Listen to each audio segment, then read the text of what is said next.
नमस्कार दोस्तों, UPPSC daily news में आप सभी लोग का स्वागत है। तो जी हाँ दोस्तों, पीसीएस 2021 का साक्षात्कार चल रहा है और कैंडिडेट बाहर निकल के आ रहे हैं। आइए जानते हैं कि कैसे यहाँ तक पहुँच पाए हैं, क्या है एजुकेशन बैकग्राउंड, वो सारी चीज़ें। सर आपका शुभ नाम क्या है? विवेक सिंह तोमर। सर आपका ऑप्शनल क्या है? Geography optional. जियोग्राफी। अटेम्प्ट कौन सा है आपका? ये मेरा 5वां अटेम्प्ट था और पहला मेंस था और पहला इंटरव्यू है। अच्छा, आपकी मीडियम कौन सी है? English medium. English medium. Sir आपका एजुकेशनल बैकग्राउंड क्या रहा है? मेरा बीटेक है मैकेनिकल इंजीनियरिंग में, फिर मेरा एमटेक भी मैकेनिकल इंजीनियरिंग में है एनआईटी पटना से। सर कुछ प्रश्न जो अंदर आपसे पूछे गए हों आपके ऑप्शनल को लेकर के, करंट मुद्दे को, जो भी कुछ प्रश्न आप डिस्कस करें छात्र। जैसे मेरा जो चेयरमैन सर थे वो थे कल्पराज मिश्र सर, तो उन्होंने जाते ही सबसे पहले ये पूछा था कि आपका एजुकेशनल बैकग्राउंड क्या है, और उसके बाद फिर एक सर थे, उन्होंने काफ़ी देर तक डिस्कशन किया कि आपके जैसे एसडीएम है तो उसके कार्य क्या होते हैं, डिप्टी कलेक्टर के कार्य क्या होते हैं, या मजिस्ट्रियल पावर्स क्या होती हैं, धारा 144 लगाएंगे तो उससे क्या क्या फ़र्क पड़ सकता है, ठीक है, और आपके पास उसको इम्प्लीमेंट करने की पावर होती है या उसको आप ऑर्डर भी इशू कर सकते हैं धारा 144 का। फिर एक दूसरे सर थे, उन्होंने मुझसे थोड़ा ज्योग्राफी ऑप्शनल से पूछा, जैसे कि खादर बांगर में क्या डिफरेंस होता है, ठीक है, भाबर तराई रीजन्स में क्या डिफरेंस होता है। और जो एक और सर थे उन्होंने सोलर पावर के बारे में पूछा था कि इंटरनल कंबक्शन इंजन की जगह पर हम सोलर पावर्ड व्हीकल्स यूज़ कर रहे हैं तो उससे चल के आगे ई वेस्ट भी काफ़ी जनरेट हो सकता है। तो इसी से रिलेटेड काफ़ी कुछ क्वेश्चन पूछे। अच्छा सर, प्रारंभिक परीक्षा के लिए कौन सी बुक आप सजेस्ट करना चाहेंगे जीएस को लेकर के और करंट अफेयर को लेकर के? आपने कैसे तैयारी की प्रारंभिक परीक्षा की?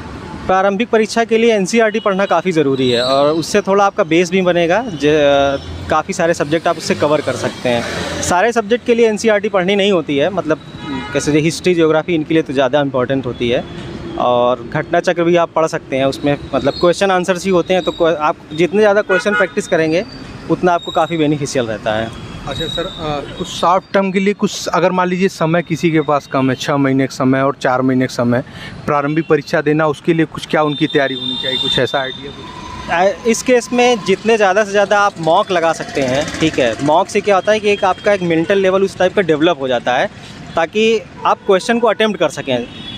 तो उससे एक फ़ायदा ये रहेगा कि आप एक रेंज ऑफ क्वेश्चन से आप गो थ्रू हो चुके होंगे, तो आपके पास जब पेपर आएगा तो आपको एक आइडिया रहेगा। अगर नहीं भी आता होगा क्वेश्चन तो आपको बेसिक आइडिया होगा कि मतलब इसको हम कैसे सॉल्व कर सकते हैं। कुछ टेक्निक्स आप सीख सकते हैं कि कैसे हम एलिमिनेट कर सकते हैं। और जीएस के लिए मैं ये कहूँगा कि जीएस पे पकड़ होनी चाहिए। बिना जीएस पे पकड़ हुए आप प्री या मेंस नहीं निकाल सकते हैं। सर आपके ऑप्शनल के लिए किसी राइटर की बुक सजेस्ट करना चाहेंगे? कैसे आपने ऑप्शनल की तैयारी की? ऑप्शनल के लिए तो मैं यही कहूँगा कि जैसे कई सारे उसमें टॉपिक्स होते हैं, तो अलग अलग टॉपिक के लिए अलग अलग होते हैं, ठीक है। तो फिज़िकल के लिए आप जैसे मैंने साविंदर सिंह पढ़ी हुई है, ठीक है, और रूपा पब्लिकेशंस की भी बुक्स आती हैं। और इंडियन के लिए आप पढ़ सकते हैं Indian physiography by DR Khullar sir, तो वो काफ़ी आपको सही है। मॉक इंटरव्यू दिया सर आपने? हाँ, मॉक इंटरव्यू दिया था। उसका क्या बेनिफिट है? मॉक इंटरव्यू में आपको एक माहौल से परिचित हो जाते हैं आप पहले से, कि आपको अंदर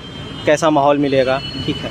और एक टाइमिंग का आइडिया लग जाता है कि अगर जैसे 4-5 लोग अगर मॉक में इंटरव्यू ले रहे हैं तो आपको एक टाइमिंग का आइडिया लग जाता है कि इतनी देर मॉक मतलब इंटरव्यू हमारा चलना है, तो हमको उस हिसाब से माइंडली प्रिपेयर होना पड़ता है, ठीक है। तो उससे माइंड मेकअप में काफ़ी ईजी होता है। अच्छा सर, प्रारंभिक परीक्षा 2021 में ऑफिशियल आंसर की से आपके कितने बन रहे थे?